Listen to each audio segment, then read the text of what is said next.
Good afternoon, brothers and sisters. How are y'all today?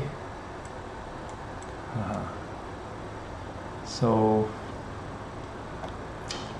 today is the last SGC of the year. We are actually going to have another program on the last day, but today is the last SGC. So a bit of a shout out. You can see the link above, So you can't click on it, but it's very simple. Just ldw.today go 2020-21. Yeah. So you can go online to sign up because we will be using Zoom.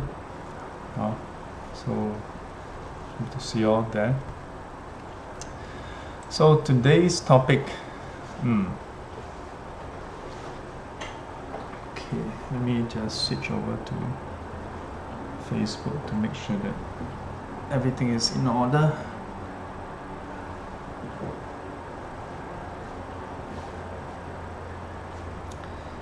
Okay, seems to be okay, huh? No news means good news. Sign up because we will be using Zoom. Okay, good. See you all there.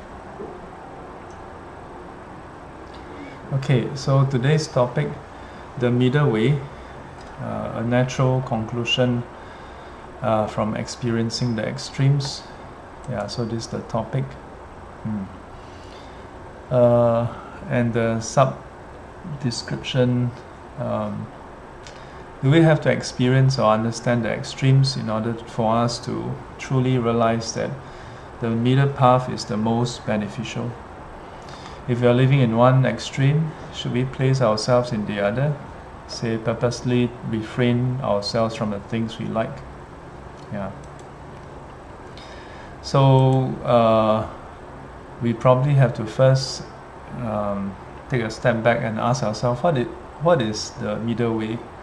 Yeah, and how is it that in Buddhism there's this teaching on the middle way? What role did it play and how did it come about? So the middle way is another name for the Noble Eightfold Path, and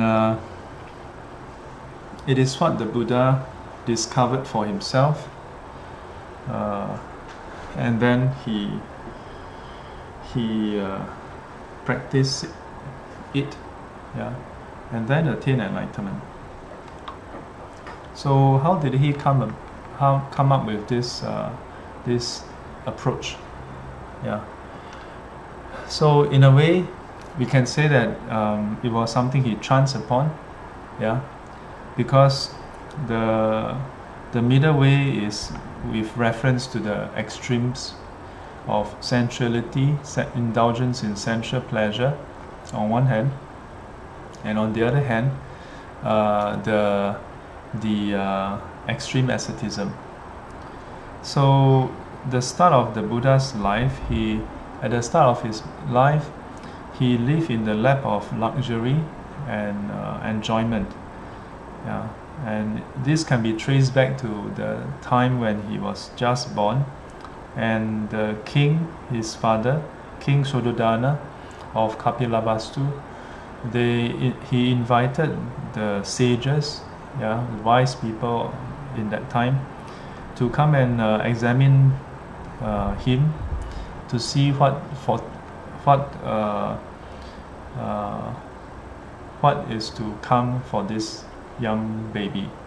And so a few of them all were not totally certain, saying that he might become a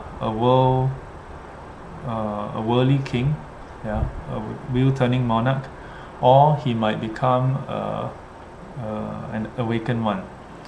But the last one, Atisha, he said, no, for sure this young boy, in due time, he will become a world-honored one, a Buddha awakened one. So then the king was a bit concerned, And then the king asked, like, how would that happen? How can that happen? And the sage then told him, when your son see the aging, sickness, and death, yeah, and then he see the ascetic, he see these four sights, he will then renounce the world. Yeah. So with that, then the king basically put in all kinds of efforts to shield him, to shield the Buddha from seeing the truth about our worldly existence, from aging, sickness, and death.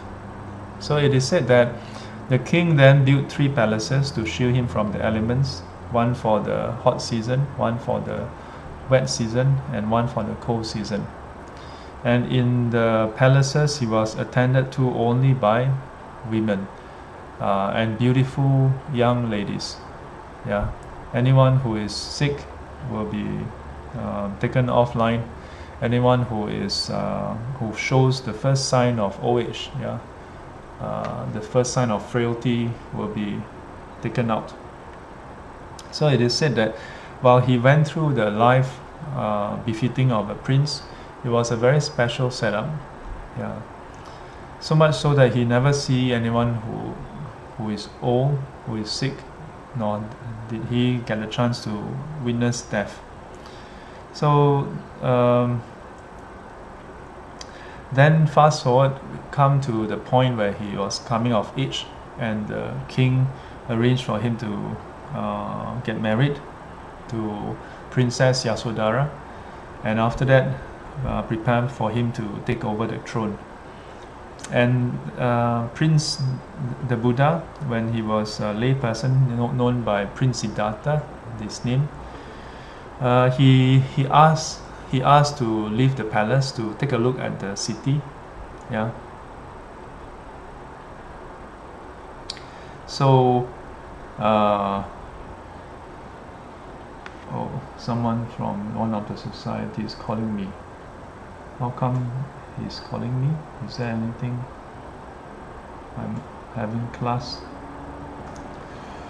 So okay, never mind. Yeah, so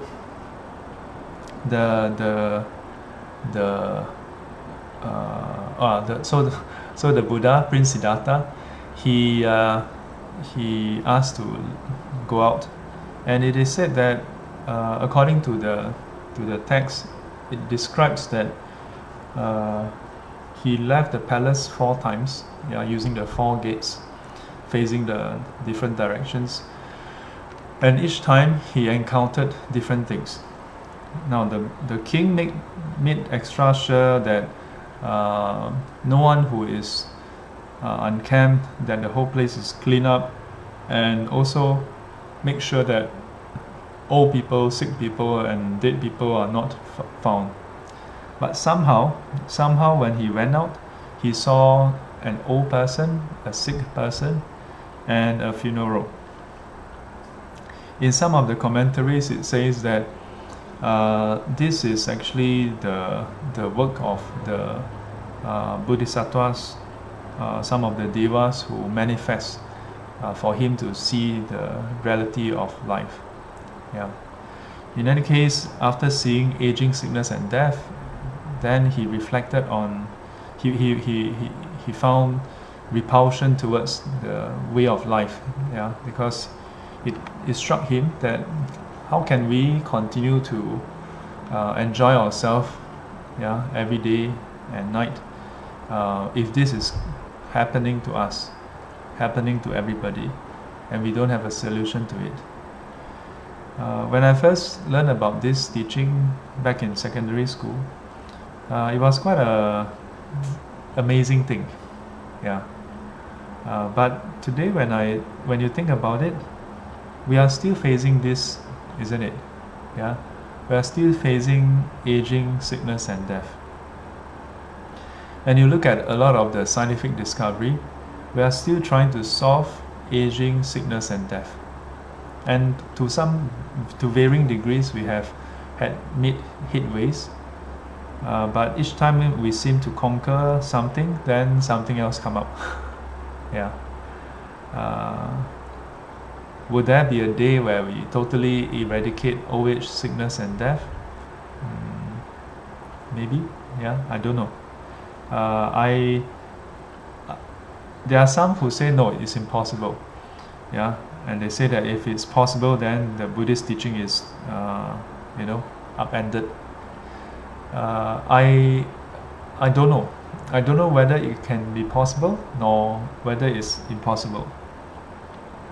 There was once students at SBF. One of them asked during class. She said that now scientists are decoding the genome, human genome. That was some 10 years back, and they may find out the secret, the mechanism on how our body works, aging process and so on. So I told her, I said, maybe one day we'll discover that. And if we do, then we need Buddhism even more. Because we'll be hanging around for a long time. Yeah. So anyway, so this forms part of the background to today's topic.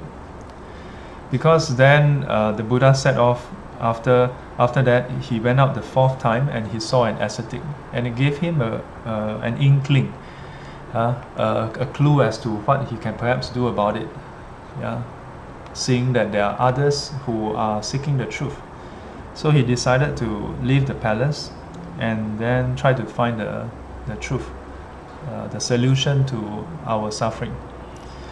So he then learned under two teachers, right? Alara and Udaka, who taught him the formless states of meditation. But in the end, he found that these very sublime states of meditation, the formless meditation, only results in more rebirth. Yeah, that is not free from aging, sickness, and death. That you are still stuck in this cycle of birth and death. So he decided to put it aside, even though he has mastered the practice, the meditative states. And then he joined this group of ascetics to practice extreme asceticism. Yeah. And by extreme asceticism, it means various forms of self-mortification.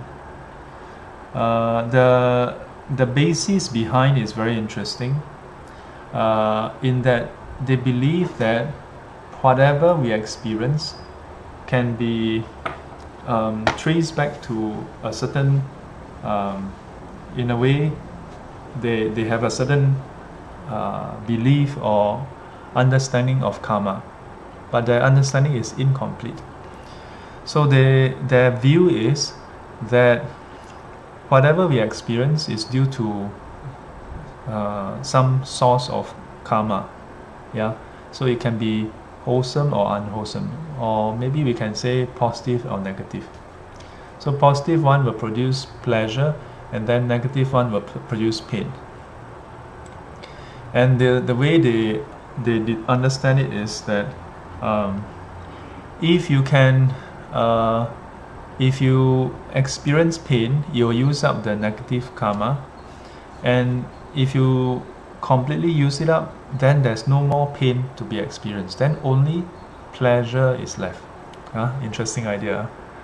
So it's like in the sutra, in one of the sutra, the Buddha asked those who are practicing after he attained enlightenment, and they describe it like a ball of thread, a ball of yarn, yeah, where you hold onto one end and you throw it out.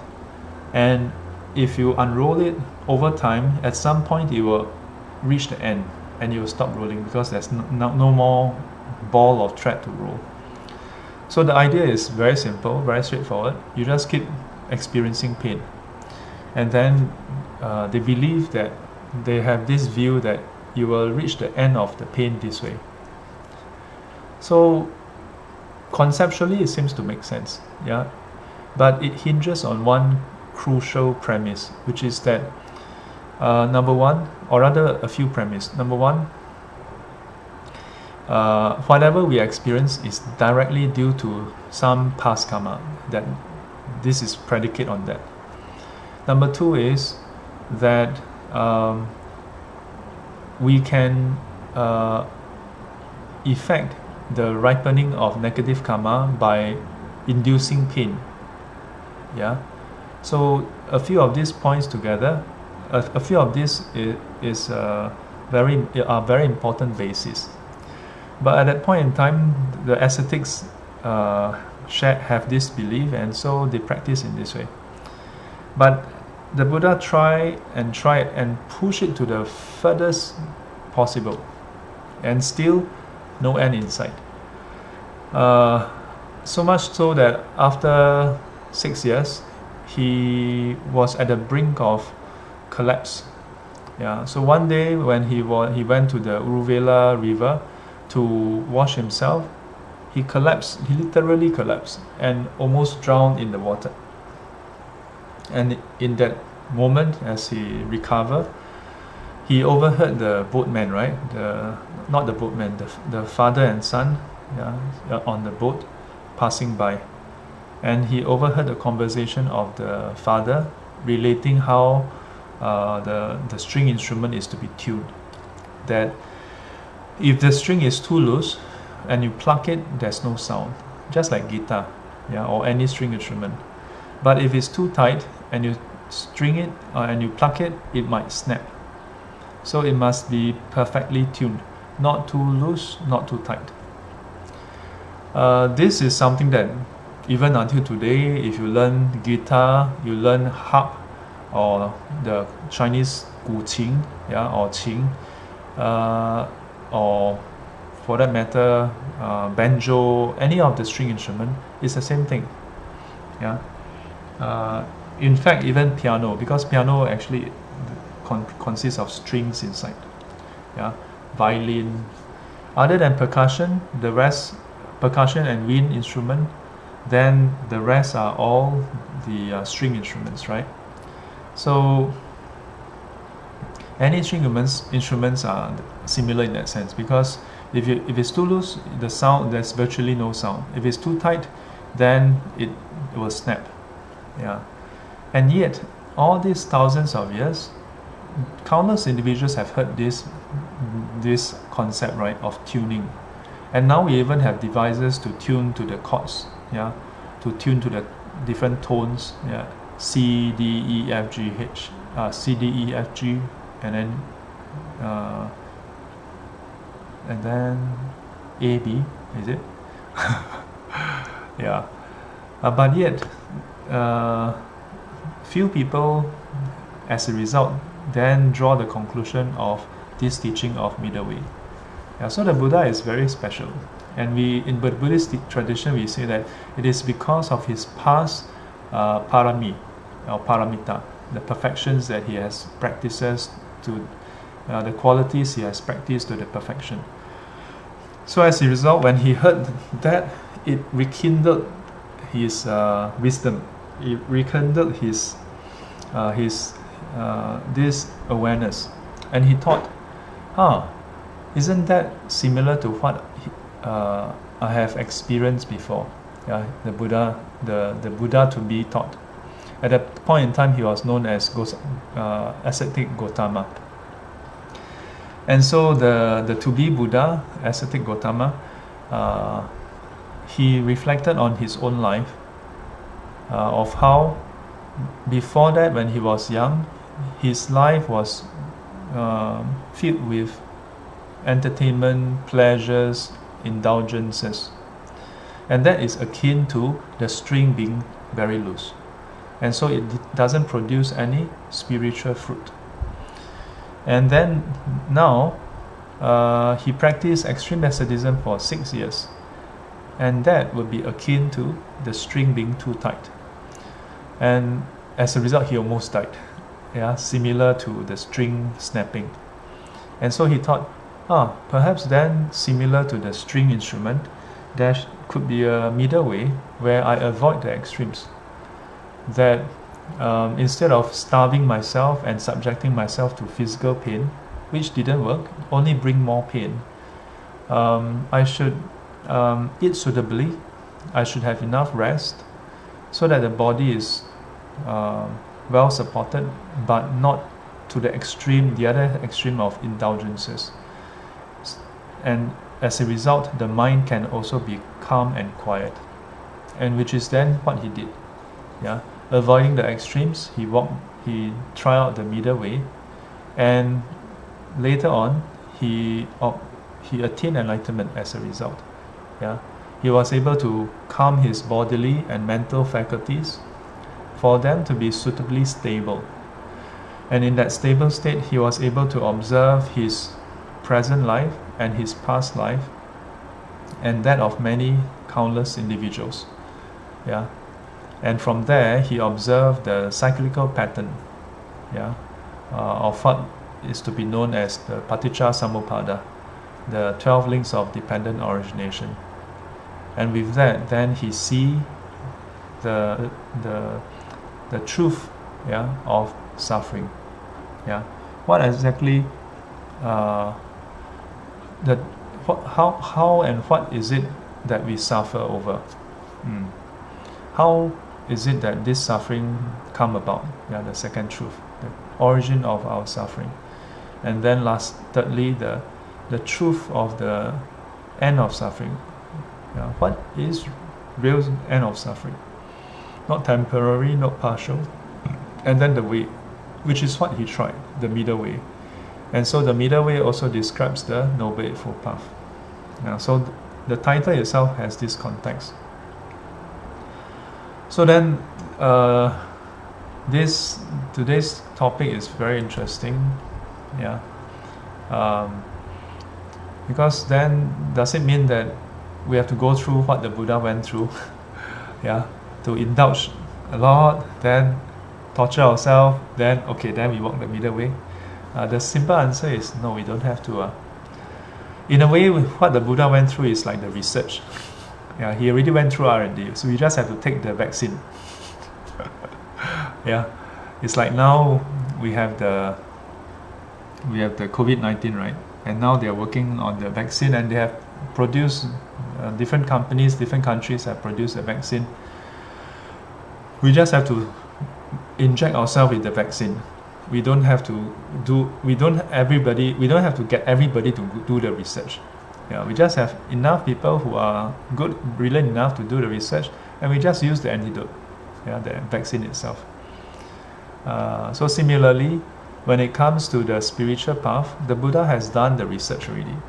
Yeah, he has tried what works and what doesn't work, and so the Buddhist teaching, the Buddhist so-called religion, a huge part of it is describing this vaccine. Yeah, a huge part of it is describing the dosage, yeah, and also describing the illness itself. In this case, the illness of suffering, yeah, which has the cause, and the cause is the virus of defilements. Yeah, in the various Buddhist teaching, the Buddha described our state and our relation with the Buddha. That the Buddha is like a doctor, a good doctor, and he diagnosed our illnesses. Yeah, unenlightened sentient beings are like patients who have illnesses, and the Buddha, knowing the diagnosis, yeah, prescribes to us the treatment. Yeah, and the treatment consists of the Noble Eightfold Path. The Sangha is like the nurse, who are full-time staff.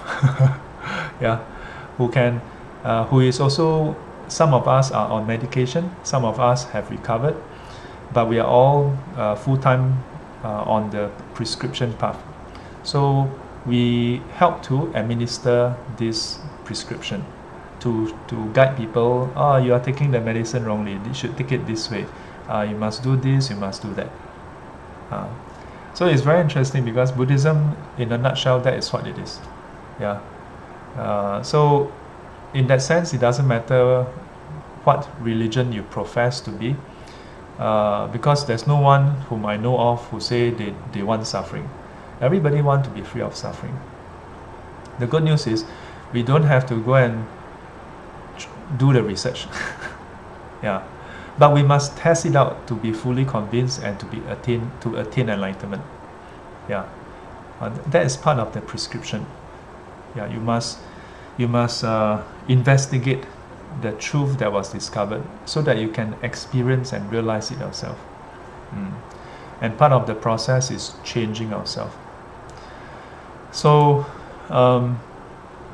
so we don't have to go and try all the extremes. But don't take my word for it.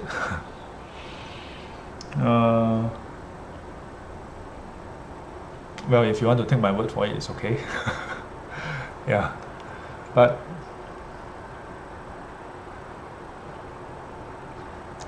because at the end of the day,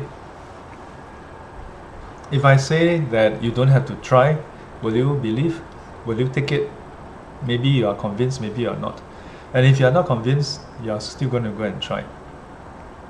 Yeah. But in the Buddhist tradition, we say there's no need to go and go through the extreme, then you can take the middle way. But we don't stop people from trying also. It's just that you will just go one big round. Yeah, you will just go one big round. So let me see. Is there any questions that people have? Okay, today everybody is quite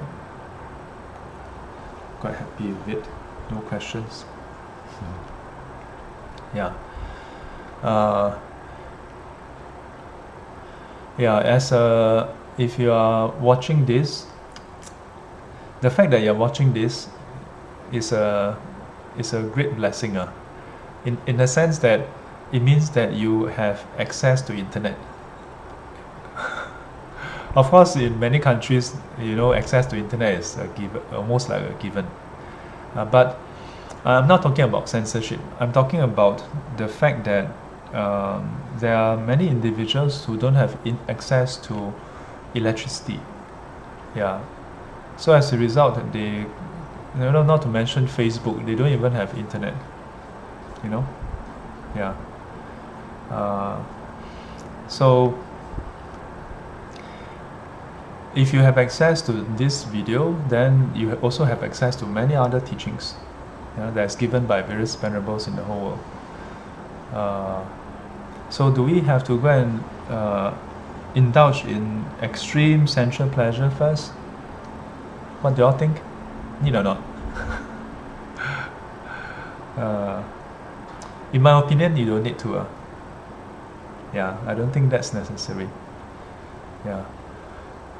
It's like there are certain things we don't have to go and try it out. Yeah. Before we can appreciate the other side. Like, do you need to contract to have cancer before you appreciate good health? Yeah. I don't think you need that. Yeah. Like now there's COVID-19. Does it mean that you must go and get yourself infected, then you take the vaccine? Or you get infected, then you can appreciate that life is precious? Maybe for some people you need to, but I hope you don't need to. Yeah. The Buddha said that there are different kind of people in this world. Just like there are different kind of horses in this world. There's one kind of horse, there are different kind of thoroughbred horse. So the first type are those who, when the thoroughbred horse, I think see the shadow of the owner, then immediately he will be alert. The second type are those who need to have the owner crack the whip, across the surface, not hitting it, but just crack the air. That means snap at the air. Then he will be alert. Then the third type are those who you need to hit the skin, then he'll be alert. And the fourth type are those who you need to hit until it reach the bone, then you'll be alert. So the Buddha used this to describe 4 different kinds of individuals.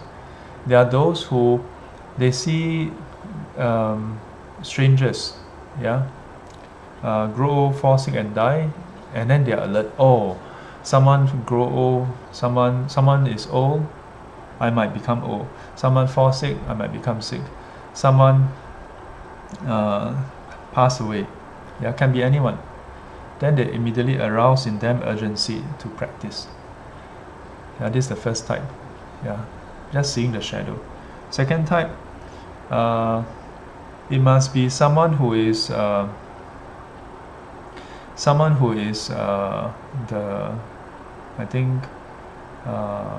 family member. Then they will arouse the urgency. Then beyond that, it must be seeing the person directly. And the last one is they themselves must experience it, then they can arouse. So which type are you? Do you need to wait until you yourself grow old, then you say, oh, I need to practice? Maybe a bit late. Still better than nothing.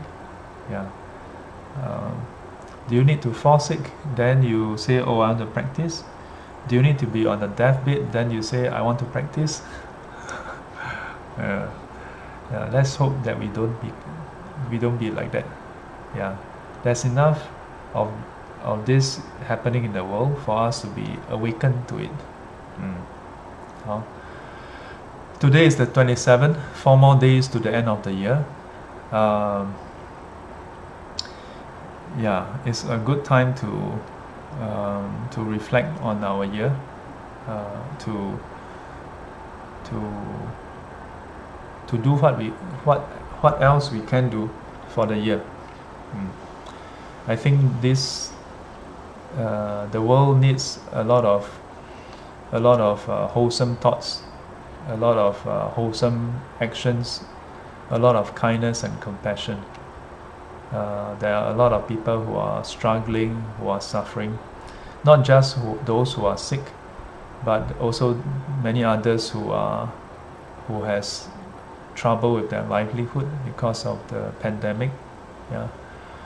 And meanwhile, while all this is happening, in some parts of the world, there are still armed conflicts.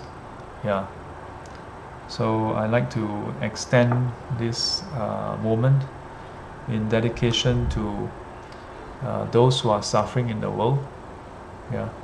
That may they find strength, courage, and also to receive suitable aid for them to go past this period of time. And even more importantly, perhaps, is that may the very conditions leading to their suffering be removed altogether. I was reflecting with some students recently that I haven't come across any text that mention of 1 year, 1 month, or even just 1 day. I've never seen any text that says, on this day, there was no human who passed away. On this day, there was no one who fell sick. On this very day, no one suffered physical harm or pain. That on this day, nobody suffered. Not even 1 day, no. I was sharing with some students. And then it dawned on me that maybe I didn't read enough, okay? But the interesting thing is that there's no historical record ever throughout our known history that some kingdom write down and say, oh, on this day there's no killing involved anywhere in the corner of the world. There's no suffering, no pain, no disease. Everybody somehow that day was healthy. Yeah. So our human history has been wrought with almost persistent suffering, whether it's physical, mental, emotional, or internal or external. Yeah, between by ourselves, or between people, or groups of people, nations. Somehow we are not able to do that. Yeah. So yeah, with this last session of SGC, I would like to invite everyone who is watching this to just spend a moment to direct our thoughts and towards the, even if it's just for one day, even if it's just for one day, let's try to achieve that first. Because every time we talk about world peace, if we cannot even do it for one day, how to have world peace is is just a pipe dream, So let's work towards just having one day where the whole world is free of conflict, where everybody is healthy, safe, and free of harm, free of fear, free of danger. And if I dare say so, not just human beings, but animals as well, sentient beings, anyone that is sentient, that may they be free from harm, free from danger, be not separated from safety, yeah, and their loved ones. Mm.